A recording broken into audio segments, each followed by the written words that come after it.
Welcome back to On the Same Page. We are on Daf Lamed Hey Amud Aleph, 35a of Maseches Kiddushin. We are starting from 5 lines down. Towards the end of the line, the Gemara says, Ule Rabbi Yochanan ben Broka. So the Gemara is discussing the source in the Torah for the idea that women are exempt from positive time-bound mitzvos, and also for the idea that women are obligated in positive mitzvahs that are not time-bound. And the Gemara had asked, how do we know that they are actually obligated in mitzvahs that are not time-bound? So the Gemara said, we learn it from Mora, from the mitzvah to revere one's parents, that we learn out there. It says tira'u in the plural, it's speaking to both men and women. Both men and women have an obligation to revere their parents, and just as women are obligated in that positive mitzvah, which is not time-bound, they're obligated in other positive mitzvahs that are not time-bound. Now the Gemara had noted at the top of the Amud, which we learned last week, that Rabbi Yochanan ben Broka is of the opinion that women are also obligated in the mitzvah of procreation. Although others disagree with him and say it's specifically the man's obligation, but Rabbi Yochanan ben Broka holds no, women are also obligated in Peru or Revu, in Pirya Verivya, and procreating, and he learned it from the pasuk that says, it's on the second line of the page here, Vayivarech Osam Elokim, God blessed them, and he said to them, Peru or Revu, he said to them, be fruitful and multiply, speaking to both the man and the woman, Adam and Eve, Adam and Chava, and therefore both men and women, we learn from there both men and women are obligated in Peru or Revu and procreation. That's the opinion of Rabbi Yochanan ben Broka. So now the Gemara asks, Ule Rabbi Yochanan ben Broka, Nami. So then according to Rabbi Yochanan ben Broka, also we should be able to ask, Nihavu Pirya Verivya Umora Shnei Kesuvim Abayim Ke'echad.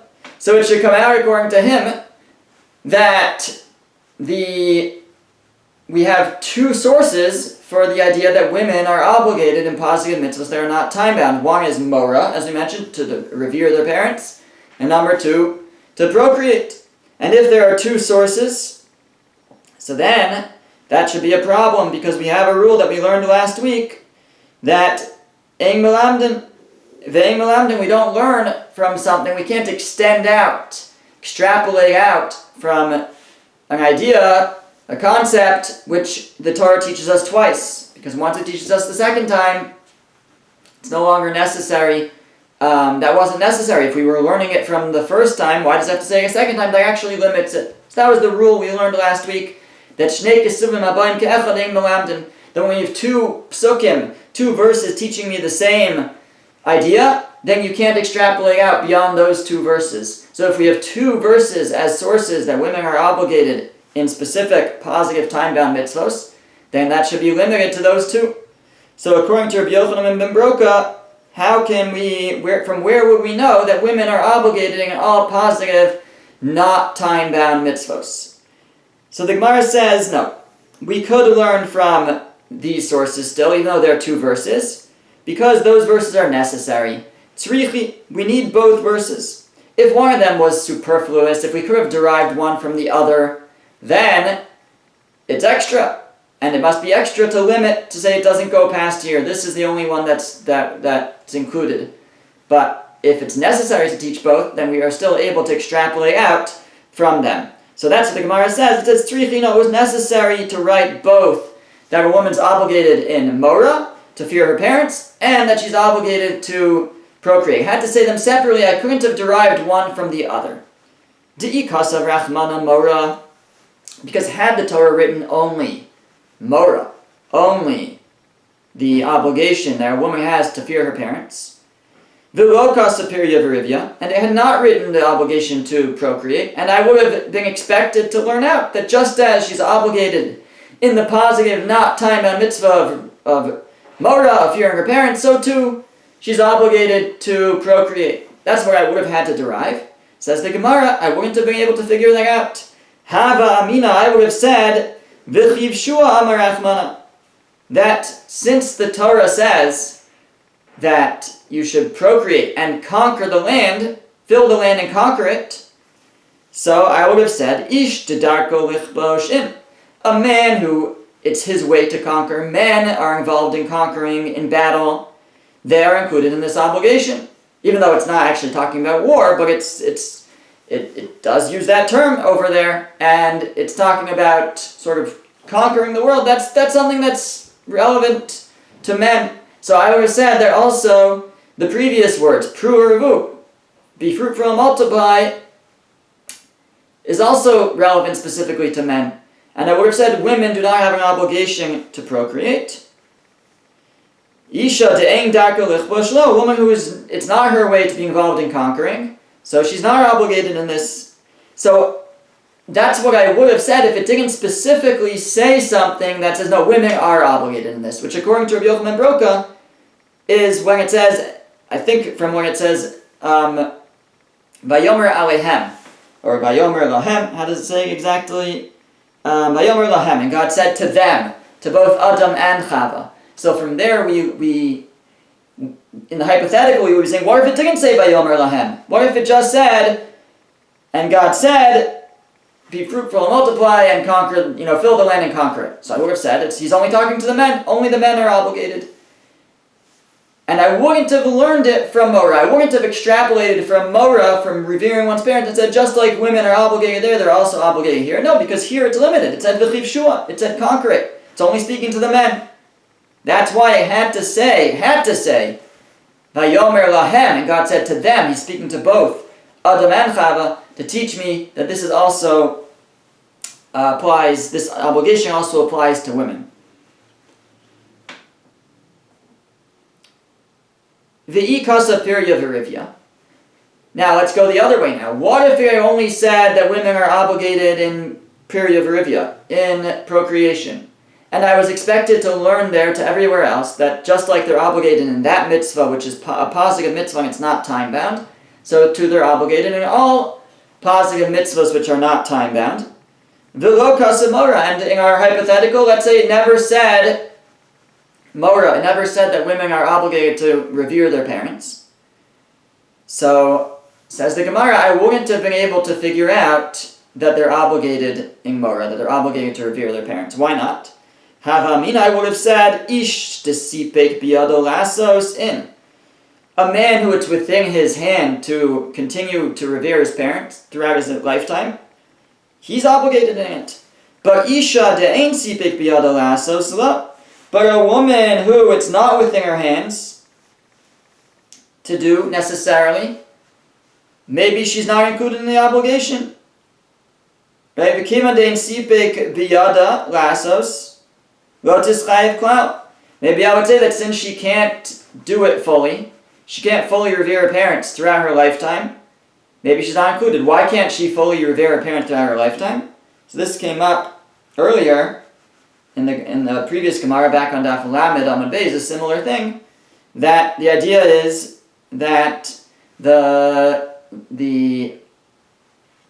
men and women, husband and wife, have different obligations to each other, but the obligations that a man has to his wife would not limit him in his ability to honor his parents and revere his parents. However, the obligations that a wife has to her husband could limit that. If something that is involved in honoring or revering her parents is contradictory to her obligations to her husband, then she would not be able to fulfill that. So she's limited in it. So therefore, says the Gemara, I might have said that since there will be times that a woman will not be able to fulfill the obligation to fear her parents, I might have said that she doesn't have the obligation at all. She's exempt from it. That's where I might have said tzricha. That's why the Torah had to say specifically, no, tira'u, you should fear, in the plural, both of you should fear, both man and woman. And even women are obligated to revere their parents, and they are not exempt. But it's necessary for it to specifically say it there. So it's necessary for it to specifically tell us that women are obligated to procreate. And it's necessary for it to specifically tell us that women are obligated to fear their parents. And since it was necessary for both, then there's nothing limiting about saying it twice. When do we say that that when you have two verses coming and teaching me the same thing, you can't extrapolate out. That's when it wasn't necessary to say a second time, in a second context. I could have learned it from the first one. So why did it say it a second time? It was coming to say, this is it. This is where it stops. Don't extend it beyond here. But when it was necessary for it to say it the second time, if I couldn't have learned it from the first one, so then it's not limiting, it had to say it. So then I could still extrapolate out from these two scenarios to other places. So that's how, according to Rabbi Yochanan ben Broka, we're still going to be able to learn out from Mora, from Pirya Verivya, that women are obligated in all positive mitzvos that are not time-bound. Says the Gemara, Hanicha lemanda amar shnei kesuvim habayim ke'echad ein melamder. All that we've said up till now all makes sense if you say, well, actually, let's take a step back. The Gemara really is bringing us back to an earlier step in the Gemara. Earlier on, the Gemara had asked that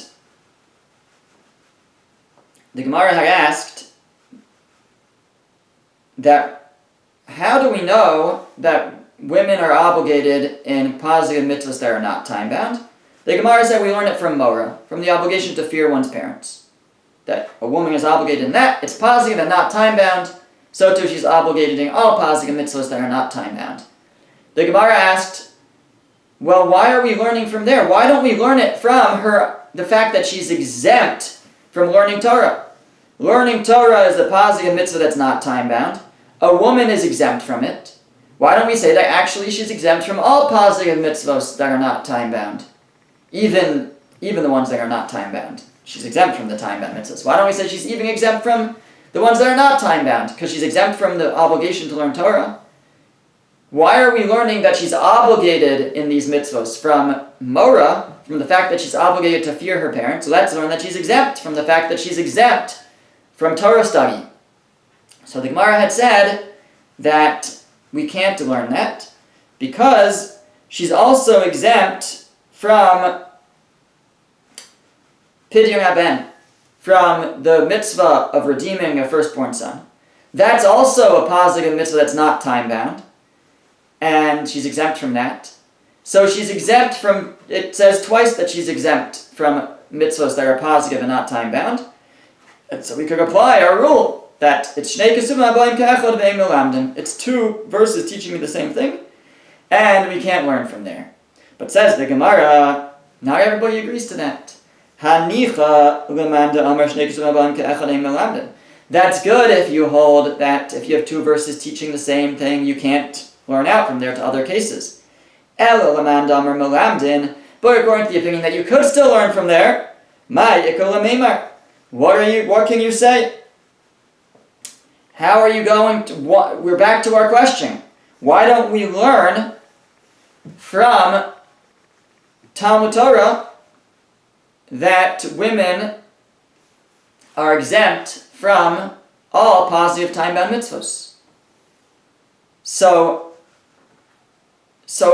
before we see the answer, it's important actually to realize that the Gemara earlier had asked this question on the other side of the coin. And then it kind of left it off, and now it's coming back to it. So originally, the Gemara looked for a source for, back on the Lamed Daled Amud Beis, 34b, the Gemara looked for a source for the idea that a woman is exempt from positive time-bound mitzvos, and she's in fact exempt. And the Gemara had said the source is Tefillin. The Gemara had asked, but there are certain mitzvos that she is obligated in, even though they're time-bound. And the Gemara had said, why don't we learn from Hakel? She's obligated in Hakel. A woman's obligated in the time-bound mitzvah of Hakel, of appearing at the Beis HaMikdash every 7 years after the Shemitah year, Sukkot time. She's obligated in that time-bound mitzvah, so maybe she should be obligated in all time-bound mitzvahs. So the Gemara had said no, because there's a second verse, Matzah. Matzah, a woman, is also a positive time-bound mitzvah. A woman's obligated in it. So there's two positive time-bound mitzvahs that she's obligated in, and if we have two positive time-bound mitzvahs, two verses teaching me the same thing, ein melamdin, we can't extend out from there. So that actually limits it. So we can't use that as the source that she's actually obligated in positive time-bound mitzvahs. So already back then, the Gemara had asked, that's good if you hold that Shnei Kesuvim Habayim Ke'echad ein melamdin. Then when you have two verses teaching me the same thing, you can't learn out. But if you hold melamdin that you could, what are you going to say? Why don't we learn from Hakel, or Matzah, or both, that she's actually obligated in positive time-bound mitzvahs? The Gemara asked that question, and then it left it alone. And it shifted direction. It left it kind of on the back burner, and then it shifted direction, and it started to ask about the other half of the coin, which is the mitzvos, the positive, not time-bound mitzvahs that she is obligated in, and it wanted to find a source for that, and it ultimately found a source. The source was Mora.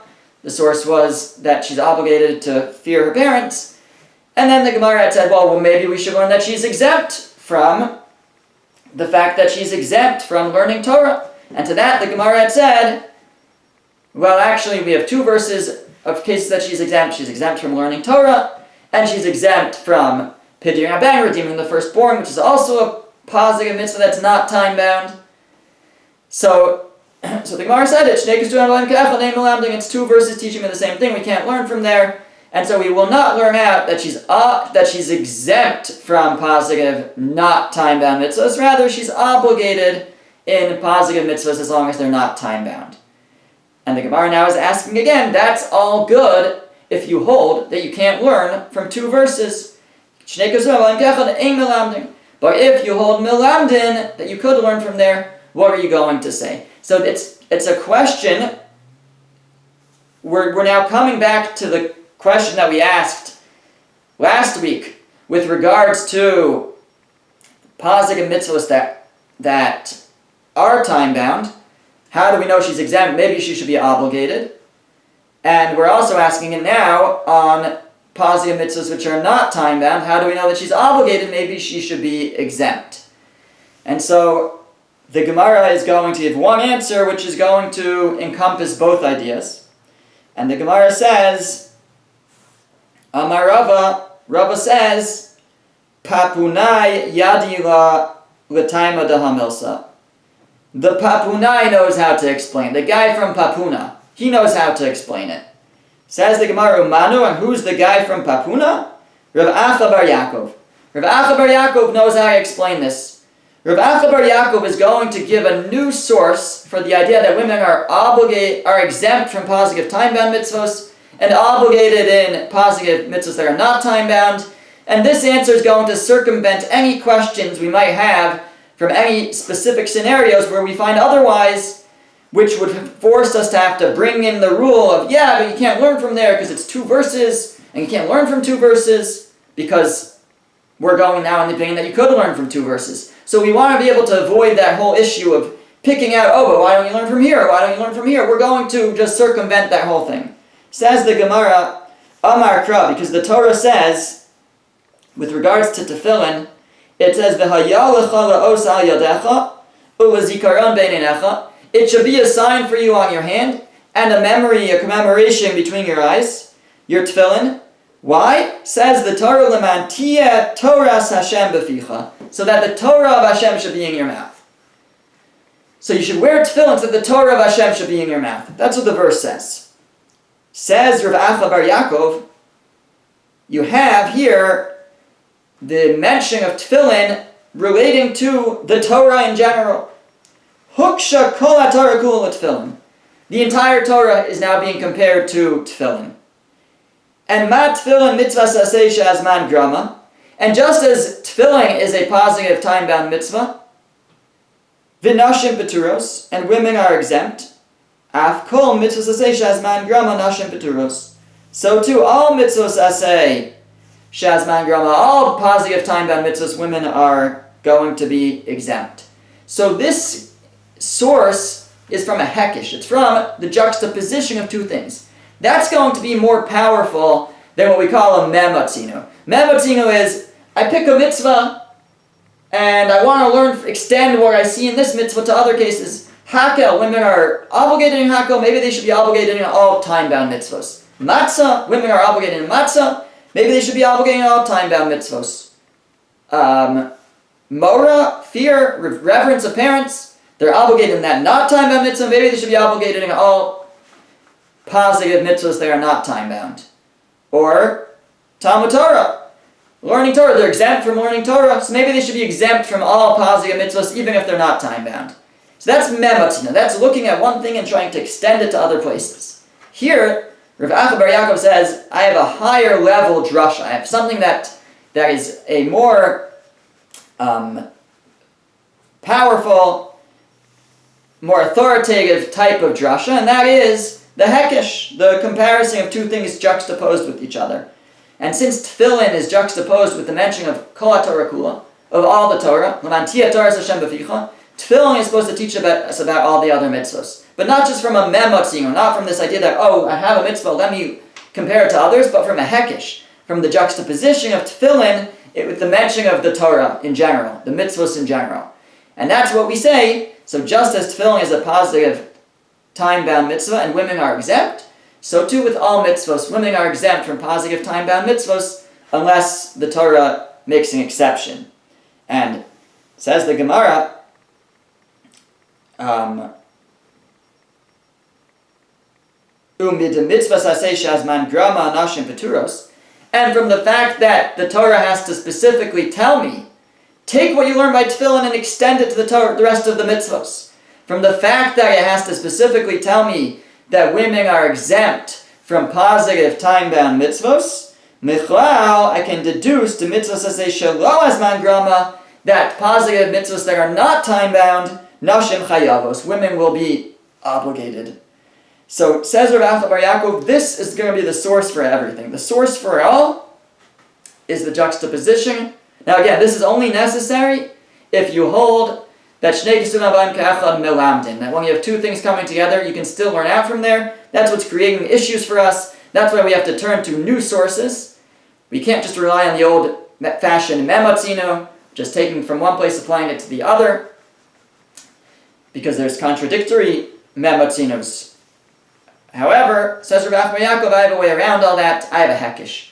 I have a juxtaposition of tefillin with Torah, with all the mitzvos, that I should learn from tefillin to all the mitzvos. That just as tefillin is exempt, a woman's exempt, and it's a positive time-bound mitzvah, so too she's exempt from all positive time-bound mitzvos. And from the fact that the Torah needed to teach me that, I can deduce that otherwise she's obligated. If it is not a time-bound mitzvah, then she is obligated.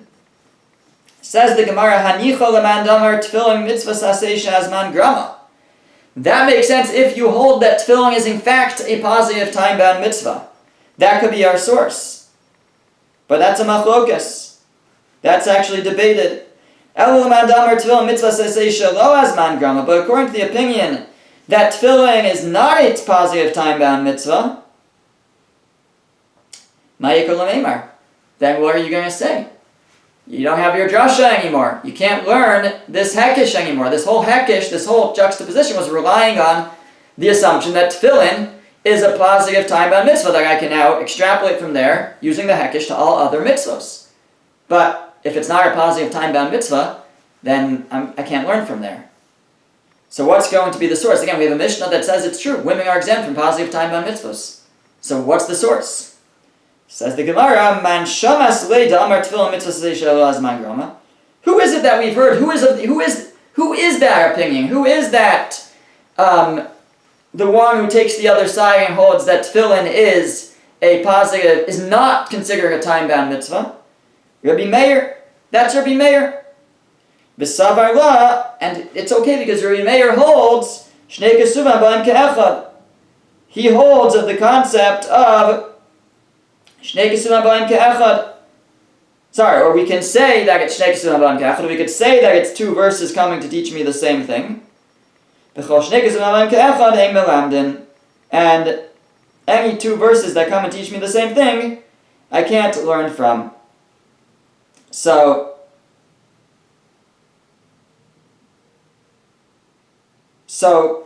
according to Rabbi Meir, it's okay that we can't learn from tefillin. Rabbi Meir will say, let's learn it from re'iyah. Women are exempt from re'iyah, from the mitzvah to appear by the Beis HaMikdash 3 times a year, like men have to. But women are exempt from that. Why? Because it's a positive time-bound mitzvah. Just as they're exempt from that positive time-bound mitzvah, so too they're exempt from all positive time-bound mitzvahs. That's what Rabbi Meir is going to say. He doesn't have to use tefillin. Now, we'll ask on him, but why don't we learn from Hakel, a positive time-bound mitzvah women are obligated in? So to that, he can respond, well, we also have matzah. That's also a positive time-bound mitzvah that women are obligated in. And that shnei kesuvim ba'im ke'echad. And Rabbi Meir holds that shnei kesuvim ba'im ke'echad ein melamdin. When you have 2 things teaching me the same thing, you can't learn from them. So he doesn't need this special juxtaposition because he holds that you can't learn when you have two things teaching you the same thing. So he avoids that issue. Says the Gemara, Ul Rabbi Yehuda de Amar. But according to Rabbi Yehuda, who says shnei kesuvim ba'im ke'echad melamdin, that when you have 2 verses teaching me the same thing, you could learn from there. Utfilin mitzvah sasei lo azman grama, and he also holds, like Rabbi Meir, that tefillin is a positive mitzvah that's not time-bound.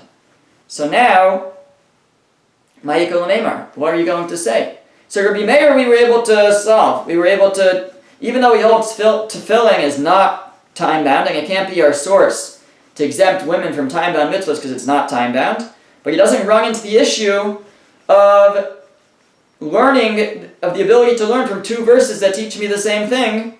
And so we have a question, why don't we learn from Hakel and Matzah that women are actually obligated in all positive time-bound mitzvahs? Because Rabbi Meir holds that's shnei kesuvim ba'im ke'echad ein melamdin. It's 2 verses, you can't learn from 2 verses. But Rabbi Yehuda holds you could learn from 2 verses. So in Rabbi Yehuda we're in trouble. Because we can't learn from tefillin, because tefillin is not a positive time-bound mitzvah according to him. It's not time-bound. And we're going to be faced with Hakel and Matzah. Why don't we learn from there that women are obligated in time-bound mitzvahs? Rabbi Yehuda. And don't tell me because it's 2 verses teaching me the same thing, because he holds that you could learn from 2 verses teaching you the same thing. Says the Gemara, Mishum davai matzah simcha v'hakel shlosha kesuvim ba'im ke'echad. Because he'll say that there's actually a 3rd pasuk also teaching me that women are obligated in a time-bound mitzvah. That's the mitzvah of simcha on yantif, of joy on yantif. So even though we had the opinion of Abaye last week, Abaye held that it's not the mitzvah on the woman to have joy on yantif, it's the mitzvah on the husband to bring her joy, and on the supporters of the widow to support her and bring her joy, but it's not actually a woman's mitzvah. Here the Gemara is saying, Rabbi Yehuda doesn't hold with that. Rabbi Yehuda holds it is a mitzvah on the woman. She has a mitzvah to be joyous on Yom Tov. And so you end up with 3 verses teaching me scenarios where a woman is obligated in a positive time-bound mitzvah. Number 1, matzah. Number 2, simcha, joy on Yom Tov. And number 3, hakel. So it's shlosha kesuvim ba'im ke'echad. It's 3 verses teaching me the same thing. Ushlosha kesuvim ba'im ke'echad ein melamdin. And Rabbi Yehuda will agree that when you have 3 verses teaching you the same thing, you can't learn out from there. You can't extrapolate. 2 verses, he still holds you could extrapolate from there. Once you hit 3 verses, then you can no longer learn out from there. Even he would agree. So I didn't have a chance to look into what the logic behind that is. We've explained the logic why those who hold you can't learn from 2 say so. Why does Rabbi Yehuda disagree with that? Why does he hold that you could learn from 2? I'm not sure what his logic is, but apparently now he's saying, but if it's 3, then you could learn from there. So again, I didn't work that out, but that's the rule. That's the rule the Gemara puts out. That Rabbi Yehuda holds you can't learn from. You could learn when there's 2 verses teaching you something. You could extend it out, but once there's 3, you can no longer extend it beyond those 3. And therefore, we're not going to learn just because one is obligated. A woman is obligated in these 3 positive mitzvahs, even though they're time-bound. Well, it's limited to those 3, but all other positive time-bound mitzvahs shall be exempt from, and I guess we'll learn that from the fact that she's exempt from re'iyah, from appearing by the Beis HaMikdash 3 times a year. Okay. The Gemara now comes back to the Mishnah. The Mishnah had said that all negative commandments, both men and women are obligated in, or prohibited in. The negative commandments apply equally to both men and women. It doesn't matter if it's time-bound or not. All negative commandments apply both to men and women. Says the Gemara, asks the Gemara, Minohani Mili. What is the source for this idea? How do we know that women are obligated in the negative commandments of the Torah? So Amar Rav Yehuda Amar Rav. Rav Yehuda says in the name of Rav, V'chein Tara Devei Rabbi Yishmael, and they also taught this in the Beis Medrash of Rabbi Yishmael. Amar Kra, because the pasuk says, Ish o Isha, a man or a woman, Ki yasu mikol chatos ha'adam, who do any sin. So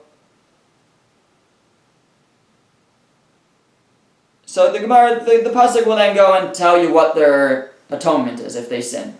But it says, a man and a woman, if they do any sin, we see from here, Hishvakasav isha leish l'chol onshim shebatorah.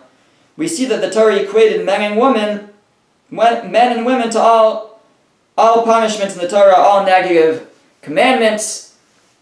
Men and women are equal. It says, a man or a woman who will do any of the sins in the Torah, etc. So it equates men and women with regards to the sins, to the negative commandments, that they are equal in those prohibitions. Then the Gemara now adds other things that we also learn that women are equal to men in terms of the halacha. Devei Rabbi Eliezer Tana, by the Beis Medrash of Rabbi Eliezer they taught, Amar Kra, the pasuk says, Asher tasim lifneihem. It says, Ve'ela hamishpatim, these are the statutes, Asher tasim lifneihem, that you should place before them. Who's them? Men and women. The statutes, the monetary laws, the civil laws apply equally to men and women. Hishvakasav isha leish, the Torah equated women to men. L'chol dinim shebatorah, with regards to all dinim, with regards to all monetary law, the prohibitions, well, we already know that they're equal in that, but also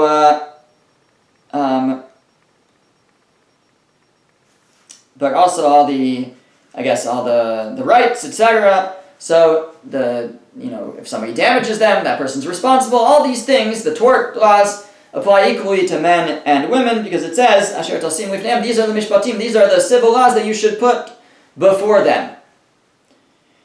Devei Chizkiya Tana, in the Beis Medrash of Chizkiya was taught, Amar Kra, the pasuk says, Vehemis isha isha, if a ox comes and kills a man or a woman, so then the ox gets killed, and again, if it was a muad, if it was known that it can kill and it kills, so the owners are responsible to pay a certain fine.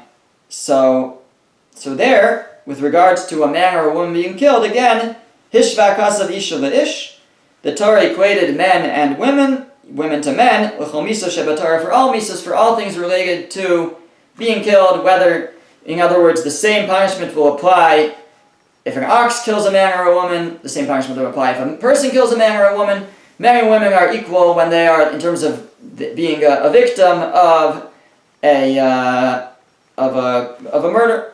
Now, they're obviously also equal with regards to the prohibition. We already established that they have all the prohibitions of murder or anything else. They're equal in those prohibitions, the onshim, the punishments that apply to the prohibitions. Men and women are equal. So the Gemara has now established three things. Number one, men and women are equal in terms of the onshim shebatorah, the punishments for their prohibitions, and equal in the prohibitions. Number two, they're equal with regards to how we apply civil monetary law to them. And third, they're equal in terms of how we apply capital law to them, in terms of if one of them would be killed. Says the Gemara Utsricha, it was necessary to have a separate drasha teaching me each of these categories, that they're equal in each of these categories. If it had only taught me the first, that men and women are equal in terms of their punishments, Mishum kapara, chas rachmana Allah, I might have said that that's because There it's dealing with the concept of kapara, of atonement, the punishment that they receive for their transgressions. That's an atonement for them. So I might have said, maybe for an atonement for them, chas rachmana ala, the Torah was merciful upon her to give a woman the same opportunity for atonement as a man. And that's why they're equal when it comes to the punishments of the Torah, because that's their atonement, so why should they be different? Aval dinin, but when it comes to civil law, to monetary law, ema, I might have said that they should be different. Ish dibar maso matanin, a man who's involved more in business, dealings, maybe the monetary law would apply to him. Isha, lo, but a woman who's not as involved in monetary exchange in business dealings, maybe the monetary laws of the Torah don't apply to her. That's what I might have thought to say, had the Torah not told me otherwise. So that's why the Torah specifically says, no, all monetary law applies equally to men and women. And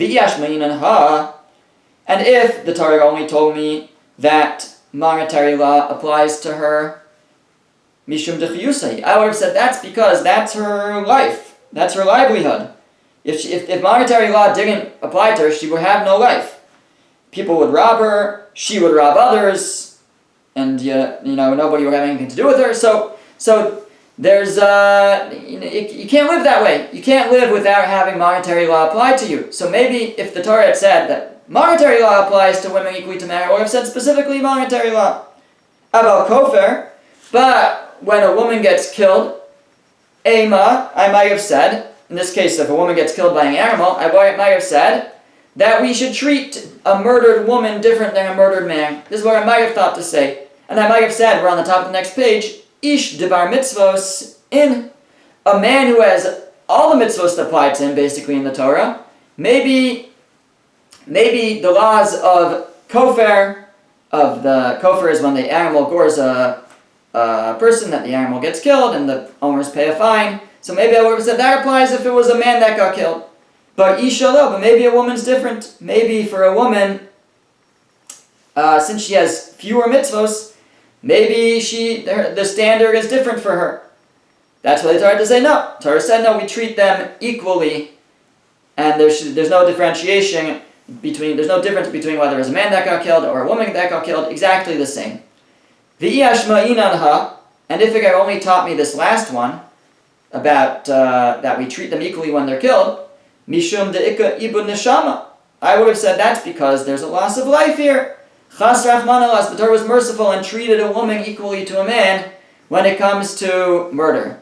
Abal hanach tarti, but the other two, emalo, I might have said no. I might have said monetary law is different, she's not involved in business. I might have said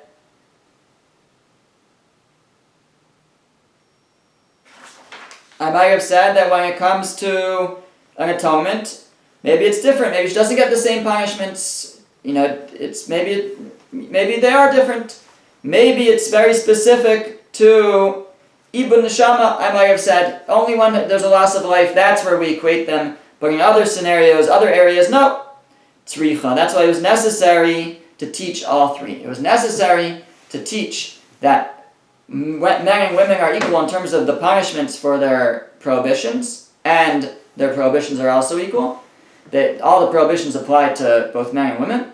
Men and women are equal with regards to how we apply monetary law to them, and men and women are equal with regards to how we apply the capital punishment laws, or laws of how we apply the laws of a situation where either a man or a woman is killed. We'll apply the laws the same to the murderer or to the animal that killed them, etc. Okay, thank you for listening.